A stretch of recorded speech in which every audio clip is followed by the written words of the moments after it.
Албанија, односно Косово, Јужна Србија, Македонија, сметаат дека Македонија ќе колабрира за месец-два.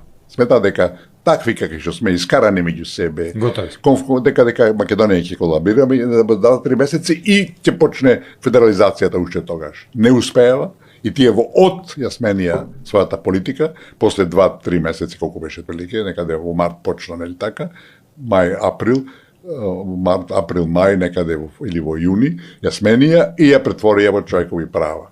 А како се вика Тачи Нашиов, тогаш кажа, вика, абе нема војна што се води за човекови права.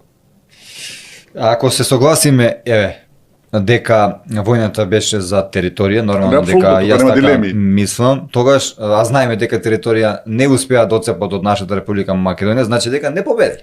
Како не победи? Па како е ситуацијата не цела? А Косово знаеме дека си се одвои. Не се одвои Косово. Не се одвои Косово. Сте го слушале дека Џефри Сакс вика? На американците им требаше база во Јужна Европа, рече. Молам? База им требаше, војна база, нема во тој дел. И тие сметаа дека тоа е најдобро да биде на Косово и затоа направи го бомбардира колку 70 дена, 80 дена го бомбардира Белград, вика, за да може да направат своја база на Косово. И тоа го направија, разбирате. А Македонија си остана цела? Македонија остана цела. Значи нашите сили успеале да одбранат. А кој вика да остане Македонија цела? Имаме ние македонците